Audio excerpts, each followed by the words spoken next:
시누이 박민지의 호화로운 결혼식이 코앞으로 다가온 어느 주말 저녁이었습니다. 박 씨 일가의 모든 친척이 모인 식사 자리는 겉보기엔 화려했지만 공기 중에는 보이지 않는 얼음장 같은 긴장감이 감돌았습니다. 주인공 이서연은 시어머니 김영희 씨에게 갈비찜을 덜어주려던 손을 잠시 멈췄습니다. 시아버지 박만식 씨의 무거운 헛기침 소리 하나가 좌중의 모든 소리를 집어삼켰기 때문입니다.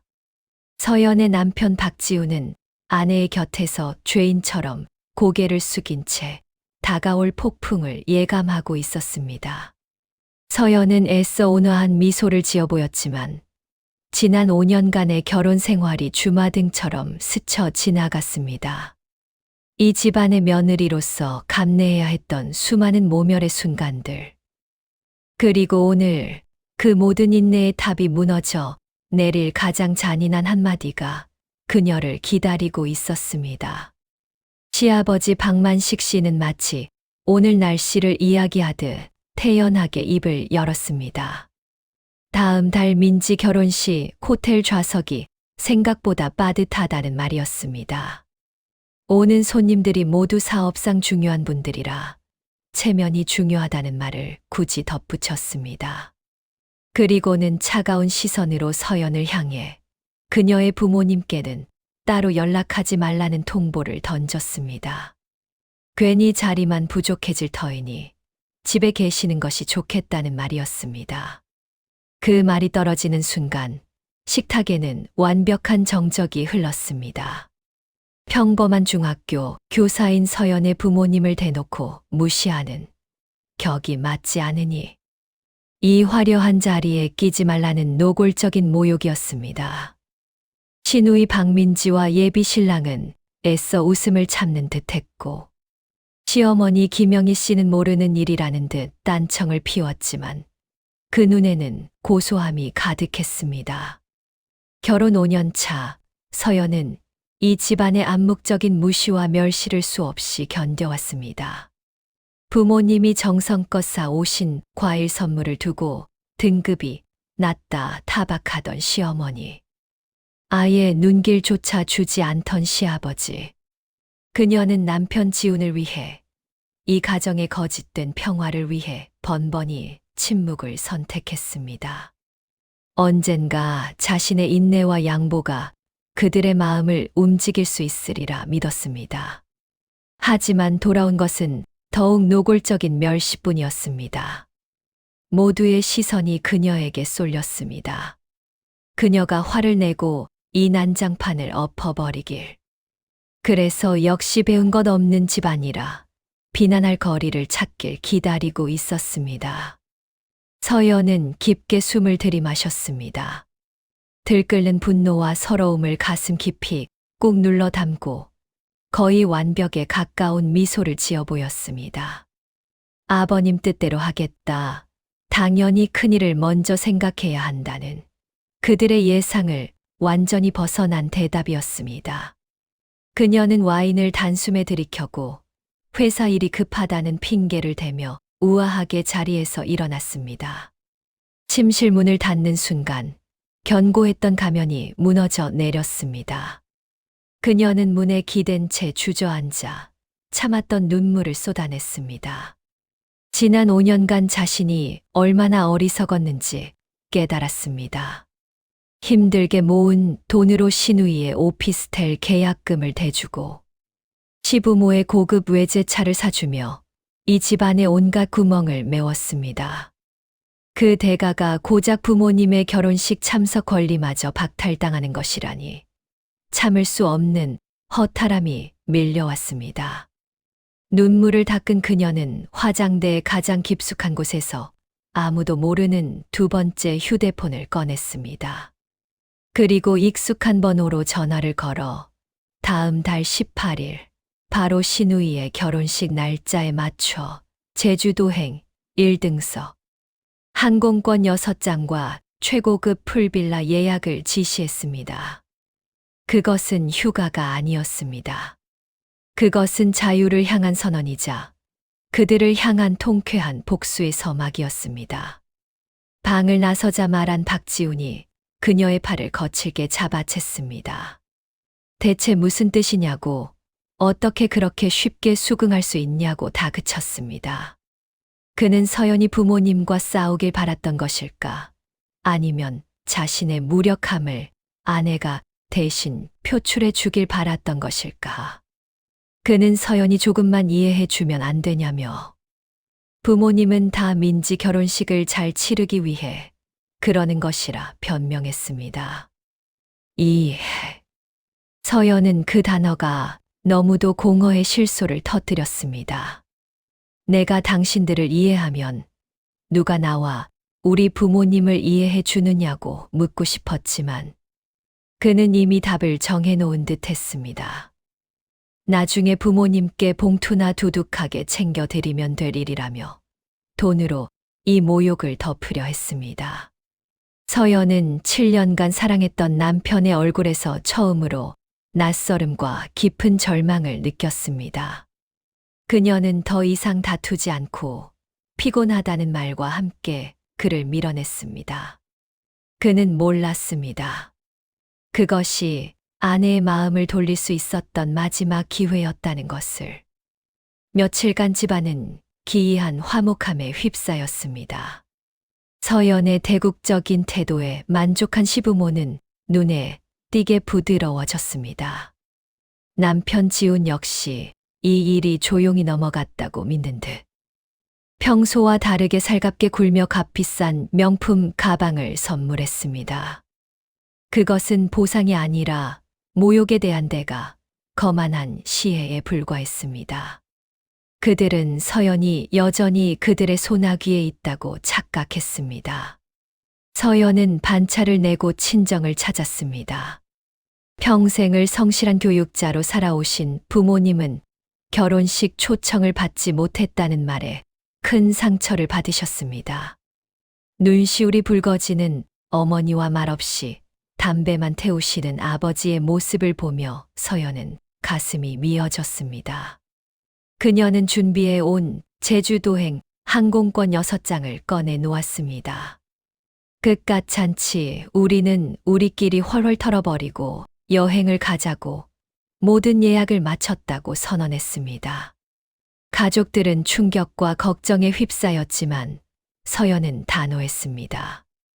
이것은 받아야 할 당연한 몫이며 더 이상 양보가 미덕이 아님을 깨달았다고. 이번에는 세상에서 가장 아름다운 바다를 보여드리겠다고 약속했습니다. 그날 밤 서연은 집으로 돌아와 여행 가방을 꾸리기 시작했습니다. 남편 지우는 그 모습을 보고 경악했습니다. 결혼식 날짜인 18일에 여행을 가겠다니 미쳤냐며 반항하는 거냐고 소리쳤습니다. 서연은 차분하게 응수했습니다. 반항이 아니라 아버님의 현명한 지시에 따르는 것뿐이라고. 부모님도 못 가는 자리에 며느리가 굳이 참석해 분위기를 망칠 필요는 없지 않겠냐고 맞받아쳤습니다. 지우는 자신의 체면이 뭐가 되냐며 길길이 날뛰었지만 서연은 이미 당신들 박씨 집안이 자신의 부모님 체면을 짓밟았다고 그 걷어찬 체면을 더 멀리 던져주려는 것뿐이라 응수했습니다. 바로 그때 서연의 비밀 휴대폰이 울렸습니다. 그녀는 스피커폰으로 전화를 받았습니다. 새벽 작전을 개시했다는 조력자 최수진 씨의 목소리였습니다.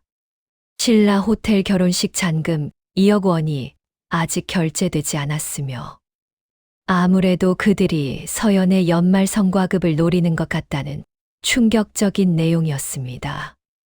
박지훈의 얼굴이 새하얗게 질렸습니다. 서연은 그를 차갑게 쏘아보며 또 다른 증거를 내밀었습니다. 바로 지훈이 공동계좌에서 몰래 2억 원을 빼내 시아버지 박만식의 계좌로 이체한 기록이었습니다. 그 돈은 서연이 지난 프로젝트를 성공시키고 받은 거액의 보너스, 그녀의 피 같은 돈이었습니다. 서연은 그가 이 돈의 존재를 모를 거라 생각했지만 그는 정확히 알고 있었고 아내를 완벽하게 배신했습니다. 서연은 지난 5년간의 모든 희생을 쏟아냈습니다. 신혼집 전세로 시작한 이유도 생활비 전부를 감당한 것도 시누이와 시어머니에게 들어간 수천만 원의 돈도 모두 이 가정을 지키기 위해서였지만 그들은 마지막 한 푼까지 짜내고 가족의 존엄마저 짓밟으려 했습니다. 그녀는 박씨 집안이 자신을 한 번이라도 가족으로 생각한 적이 있냐고 절규했습니다. 지후는 무너져 내렸습니다.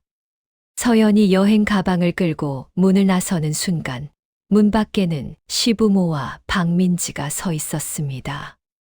모든 것을 엿들은 그들의 얼굴은 분노로 일그러졌습니다. 시어머니 김영희 씨가 달려들어 서연을 배은망덕하다 비난하며 돈을 들고 튄다고 소리쳤습니다. 서연은 자신의 돈을 가져가는 것일 뿐 오히려 2억을 몰래 빼간 어머님이야말로 도둑이 아니냐고 맞받아쳤습니다. 시아버지 박만식은 며느리의 돈은 집안의 공동재산이며 그 돈으로 딸의 결혼식을 치르는 것은 하늘이 내린 이치라는 궤변을 늘어놓았습니다. 그 순간 서연은 마음의 모든 미련을 버렸습니다. 그녀는 박지훈을 똑바로 쳐다보며 이혼이라는 두 글자를 내뱉었습니다. 그 순간 박민지가 비웃으며 주머니에서 서류 한 장을 꺼내 흔들었습니다. 그것은 서연이 숨겨두었던 임신 구주차 진단서였습니다. 상황은 순식간에 역전되었습니다. 시부모는 박씨 가문의 귀한 장손을 임신했다는 사실에 태도를 180도 바꾸었습니다. 그들은 당장 가방을 내려놓고 태교에만 전념하라고 여행 따위는 어림도 없다고 명령했습니다. 아이가 생겼으니 서연의 부모님이 결혼식에 오든 말든 중요하지 않다는 말까지 덧붙였습니다. 그들에게 아이는 생명이 아니라 서연을 올가맬 새로운 족쇄이자 인질이었습니다. 남편 박지훈마저 안도하는 표정이었습니다. 아이가 이 위기를 해결해 줄 거라 믿는 듯 했습니다. 서연은 그들의 추악한 얼굴에 참을 수 없는 역겨움을 느꼈습니다. 그녀는 시아버지에게 이 아이의 성이 박씨가 될지, 이 씨가 될지는 아무도 모른다며 태어나지 않을 수도 있다고 맞섰습니다. 그들의 비명과 남편의 당황한 외침을 뒤로하고 서연은 조력자에게 새벽 작전의 전면 실행을 지시한 뒤 그 지옥 같은 집을 빠져나왔습니다. 택시 안에서 서연은 마지막 문자 한 통을 받았습니다.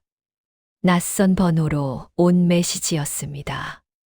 남편 박지훈 씨가 왜 매달 첫사랑이라는 이름의 계좌로 200만 원씩 송금하는지 알고 싶지 않으신가요?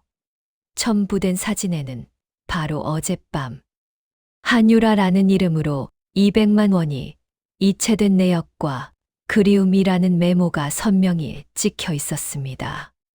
서연의 세상이 다시 한번 무너져 내렸습니다. 그녀는 조력자에게 당장 한유라를 조사해 달라고 요청했습니다. 결과는 즉각적이었습니다. 한유라는 박지훈의 대학 동창이었고 석 달 전 아이를 낳았다는 것이었습니다. 이어 사설 탐정이라는 자의 전화가 걸려왔습니다. 그는 박지훈과 한유라가 단순한 첫사랑이 아니라 서연이 임신한 기간 동안 다시 불륜 관계를 시작했으며 그 아이는 박지훈의 아이일 가능성이 매우 높다고 전했습니다.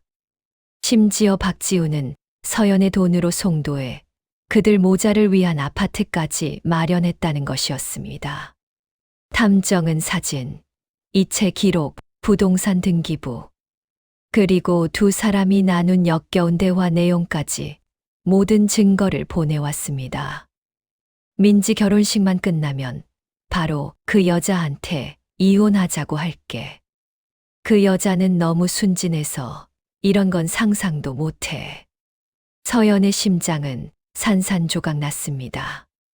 그녀는 조력자에게 새벽 작전 2단계를 즉시 실행하라고 최고의 이혼 전문 변호사를 선임해 그들을 빈털터리로 만들겠다고 지시했습니다.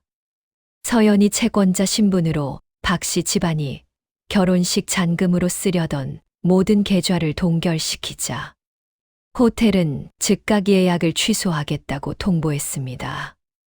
결혼식 하객들에게는 일정이 변동되었다는 단체 문자가 발송되었습니다.